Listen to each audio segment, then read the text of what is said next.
জাতীয় থেকে আন্তর্জাতিক, প্রান্তিক, জনপদ থেকে নগর, চারপাশে ঠিক কী ঘটছে এই মুহূর্তে তা নিয়ে আয়োজন এখন চারদিক। আপনাদের সঙ্গে আছি আমি নাজমুস সাকিব। সরকারি চাকরিতে কোটা পদ্ধতি বাতিলের দাবিতে আন্দোলন চালিয়ে যাওয়ার ঘোষণা বৈষম্য বিরোধী ছাত্র আন্দোলনের। আজও শাহবাগে অবস্থান নিয়ে আগামীকাল জনসংযোগ, শনিবার শিক্ষা প্রতিষ্ঠানে বিক্ষোভ মিছিল এবং রোববার ক্লাস পরীক্ষা বর্জন ও ধর্মঘটের ঘোষণা দেয় তারা।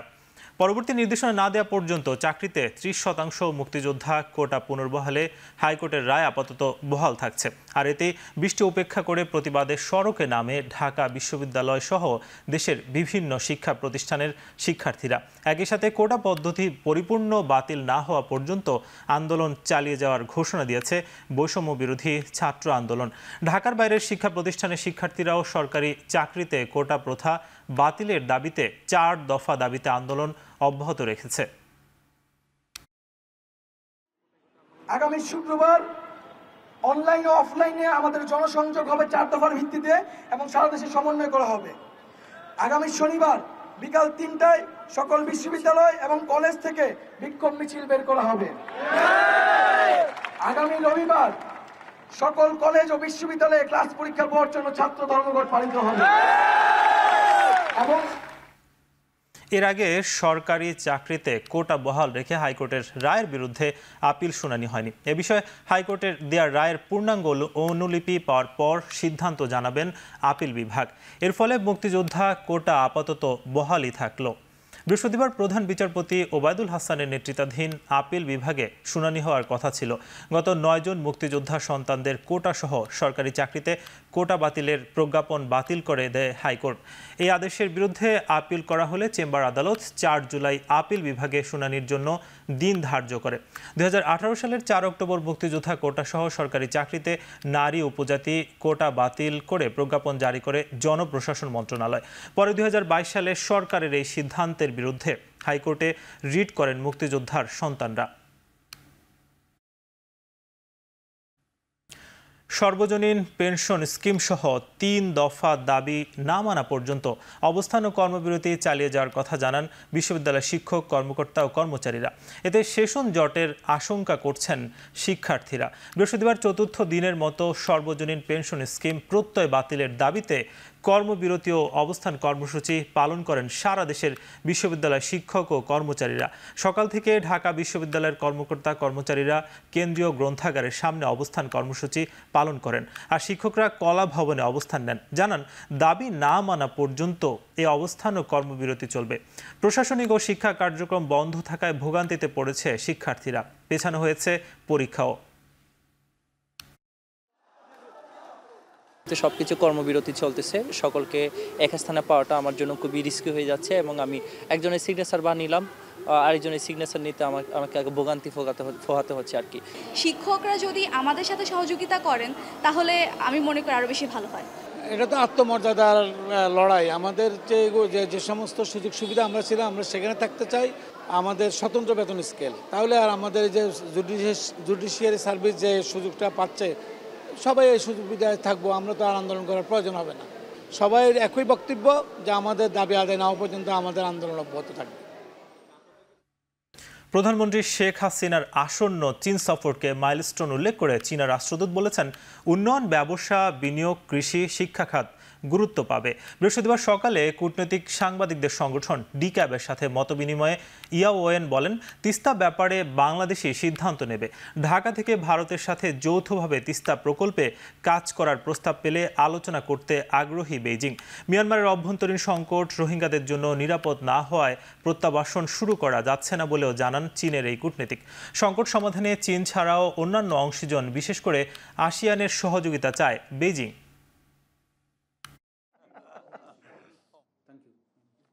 Whatever decision made, but it is to our common interest. We want to see the project to be started very soon. Since I know almost 30 million Bangladeshi people, they need this project. So we just want to see it can be started and complete very soon. পারস্পরিক সহযোগিতা ও সুবিধার জন্য বাংলাদেশ ও স্পেনের মধ্যে ব্যবসা বাণিজ্য বাড়ানোর উপর গুরুত্ব আরোপ করেছেন প্রধানমন্ত্রী শেখ হাসিনা। বৃহস্পতিবার গণভবনে প্রধানমন্ত্রীর সাথে স্পেনের রাষ্ট্রদূত গ্যাব্রিয়েল মারিয়া সিস্তিয়াগার সাক্ষাতে এ কথা বলেন প্রধানমন্ত্রী। আগামী সেপ্টেম্বরে দুই দেশের মধ্যে অংশীদারিত্ব চুক্তির জন্য আলোচনা শুরু হবে, যেখানে দুই দেশের বাণিজ্যকে গুরুত্ব দেওয়া হবে। সাক্ষাতে প্রধানমন্ত্রী স্পেনের রাষ্ট্রদূতকে বাংলাদেশের 100টি অর্থনৈতিক অঞ্চলে স্প্যানিশ বিনিয়োগকারীদের বিনিয়োগ বাড়াতে উদ্যোগ নিতে বলেন। 2026 সালের পর এলডিসি থেকে উত্তরণ হলে বাংলাদেশে বাণিজ্য সুবিধা অব্যাহত রাখতে স্পেনকে পাশে থাকার অনুরোধ করেন প্রধানমন্ত্রী। স্প্যানিশ রাষ্ট্রদূত বাংলাদেশের বাজেটের ভূয়সী প্রশংসা করেন, বলেন বাংলাদেশ সরকার শিক্ষা ও সামাজিক নিরাপত্তা বেষ্টনীকে গুরুত্ব দিয়েছে, যা প্রশংসার যোগ্য।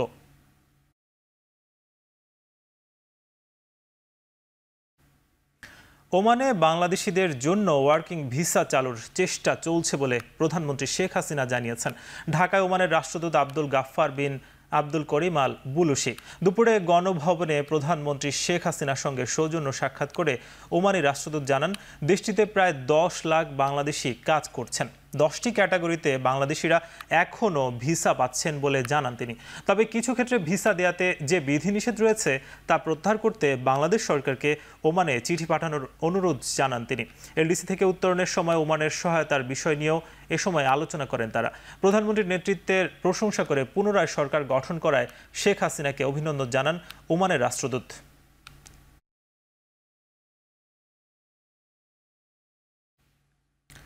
এখন চারদিকে নিচ্ছি ছোট্ট একটা বিরতি, ফিরছি কিছুক্ষণ পর।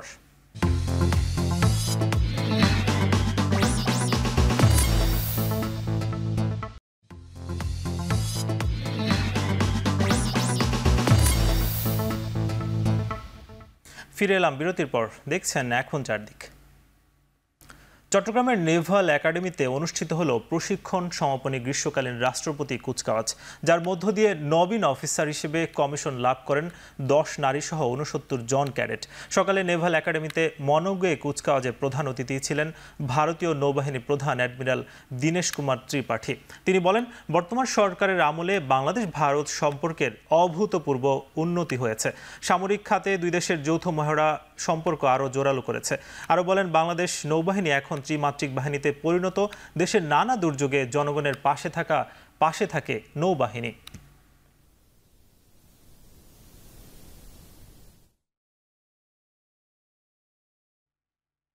শ্রম আইন লঙ্ঘনের মামলায় 6 মাসের সাজাপ্রাপ্ত ডক্টর মোহাম্মদ ইউনূসকে 14 আগস্ট পর্যন্ত জামিন দিয়েছেন শ্রম আপিল ট্রাইব্যুনাল। সকালে শ্রম আপিল ট্রাইব্যুনালের বিচারক দুই পক্ষের শুনানি করে এই আদেশ দিয়েছেন। এর আগে সকাল 11টার দিকে ট্রাইব্যুনালে হাজির হন ডক্টর ইউনূস। শুনানিতে ডক্টর ইউনূসের স্থায়ী জামিনের দাবি করেন তার আইনজীবী। বিচারক স্থায়ী জামিন না দিয়ে 14 আগস্ট পর্যন্ত জামিন দেন। পরে আদালত থেকে বের হয়ে ডক্টর ইউনূস সাংবাদিকদের বলেন, কোনো ট্যাক্স ফাঁকি দেওয়া হয়নি। তার আইনজীবী বলেন, ডক্টর ইউনূসকে পরিকল্পিতভাবে আদালতে ডেকে হয়রানি করা হচ্ছে। এদিকে রাষ্ট্রপক্ষের আইনজীবী জানান, আইন তার নিজস্ব গতিতে চলছে।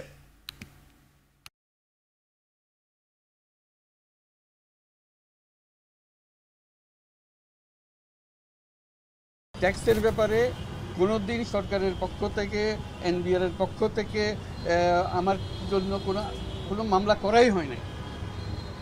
কাজে ট্যাক্স ফাঁকির বিষয়টা আসলো কোথা থেকে আপনি এটাও বুঝতে পারতেছেন। তো কাজে এগুলো হলো তদন্তের বিষয়, আবারও আলোচনা করতে চান করুক।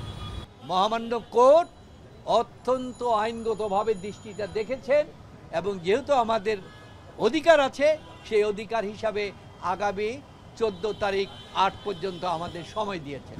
14ই আগস্ট উনি যদি আপিল দায়ের করে কিছু আনতে পারে তো ভালো, আর যদি আনতে না পারে আপিল শুনানি হবে। মুক্তিযুদ্ধে যেসব পুলিশ সদস্য বিরল অবদান রেখেছে তাদের সম্মানিত করা হবে। বৃহস্পতিবার সকালে রাজধানীর রাজারবাগে কথা জানান police মহাপরিদর্শক Chowdhury Abdullah Al Mamun. Police lines মিলনায়তনের সাবেক আইজিপি বীর মুক্তিযোদ্ধা আব্দুল খালেক আর্ট গ্যালারি উদ্বোধন করেন আইজিপি। তিনি বলেন, 1975 সালে বঙ্গবন্ধু শেখ মুজিবুর রহমানকে হত্যার পর নানাভাবে মুক্তিযুদ্ধের ইতিহাস বিকৃত করার অপচেষ্টা হয়েছিল। তবে প্রধানমন্ত্রী শেখ হাসিনার তৎপরতায় মহান মুক্তিযুদ্ধের সঠিক ইতিহাস সংরক্ষণে বিভিন্ন উদ্যোগ নেওয়া হয়। এরই একটি অন্যতম প্রচেষ্টা বাংলাদেশ পুলিশ মুক্তিযুদ্ধ জাদুঘর। 1975 সালে জাতির পিতাকে নৃশংসভাবে হত্যার পর নানাভাবে মহান মুক্তিযুদ্ধের ইতিহাসকে বিকৃত করার অপচেষ্টা হয়েছিল। বঙ্গবন্ধু কন্যা মাননীয় প্রধানমন্ত্রী শেখ হাসিনার তৎপরতায় মহান মুক্তিযুদ্ধের সঠিক ইতিহাস সংরক্ষণে বিভিন্নমুখী উদ্যোগ গ্রহণ করা হয়েছে। এরই একটি অন্যতম প্রচেষ্টা আমাদের বাংলাদেশ পুলিশ মুক্তিযুদ্ধ জাদুঘর।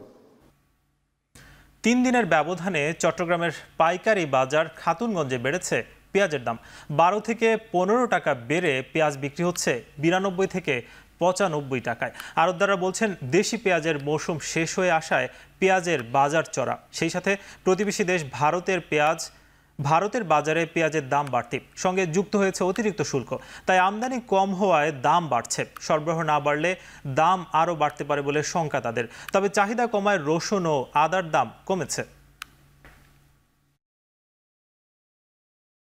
95টা এটা হলো হাই কোয়ালিটি মাল, মিডিয়াম সাইজের মাল, অনেক সাইজের মাল আছে তো সেজন্য 86 টাকা মাল আছে, 95 টাকা আছে, মোকাম নিয়ে কথা। আদতে মার্কেটটা হলো আমাদের এখানে দেশি মাল, ওইখান থেকে বাজারে হাট থেকে আমাদের পাইকাররা মানে যারা ব্যাপারী ওরা কিনে নেয়, ওইখানে আদতে মূলত ওইখানে দামটা বেড়ে গেছে। ওইখানে আজকে নাকি আমরা যতটুকু ব্যাপারীদের সাথে কথা বলছি ওইখানে 3600 টাকা বাজার। এখন চারদিকে নিচ্ছি আরও একটি বিরতি, ফিরছি কিছুক্ষণ পর।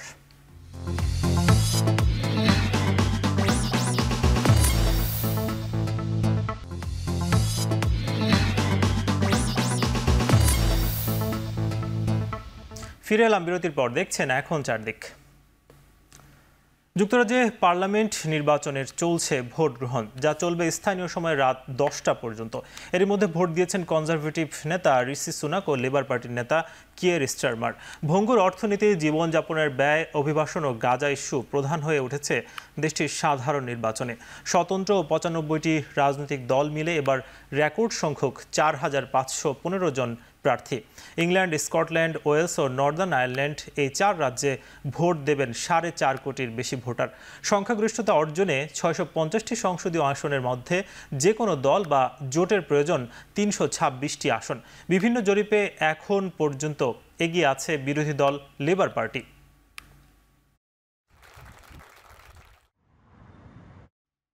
হারিকেন বেরিলের আঘাতে লন্ডভন্ড ক্যারিবিয়ান দ্বীপপুঞ্জ, প্রাণহানি বেড়ে দাঁড়িয়েছে 9 জনে। ইতিমধ্যে ক্যাটাগরি 4 মাত্রায় হারিকেনটি ব্যাপক ধ্বংসযজ্ঞ চালিয়েছে জ্যামাইকার রাজধানী কিংস্টন সহ বেশ কয়েকটি শহরে। ঘূর্ণিঝড়ে ক্ষতিগ্রস্ত অনেক ঘরবাড়ি ও খামার, উপড়ে গেছে দ্বীপের বেশিরভাগ গাছপালা। ভারী বৃষ্টিতে আকস্মিক বন্যায় প্লাবিত রাস্তাঘাট, দেখা দিয়েছে 6 থেকে 9 ফুট উচ্চতার জলোচ্ছ্বাস।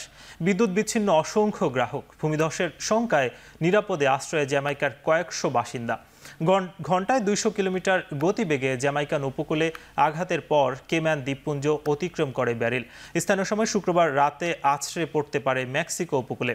ইতিমধ্যে দেশটিতে ঘূর্ণিঝড়ের সতর্কতা জারি করেছে কর্তৃপক্ষ।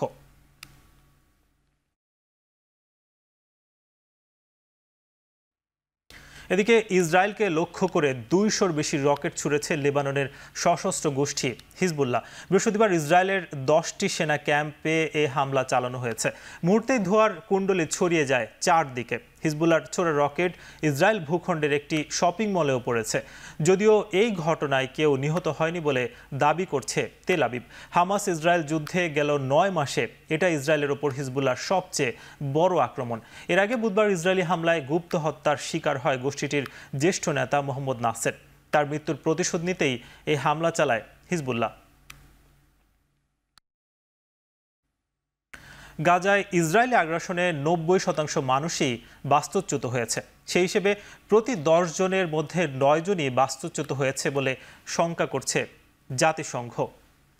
এমন দাবি করে জাতিসংঘের এসইউএইচ-এর ফিলিস্তিন অঞ্চলের প্রধান আন্দ্রিয়া দে ডোমিনিকো জানিয়েছেন, গাজায় ইসরায়েলি আগ্রাসনে অন্তত 19 লাখ মানুষ বাস্তুচ্যুত হয়েছেন।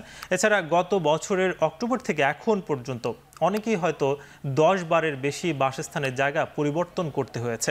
আন্দ্রিয়ার মতে গত 9 মাসে গাজাবাসী দাবার ঘুঁটির মতো বোর্ডের এপাশ ওপাশ ঘুরে বেড়াচ্ছে। কোথাও কোনো মানুষ নিরাপদে নেই বলেও জানান তিনি। এর মধ্যে 9 মাসের ইসরায়েলি আগ্রাসনে গাজায় প্রাণহানি বেড়ে দাঁড়িয়েছে 37,953 জনে। এছাড়া আহত 87,000-এর বেশি।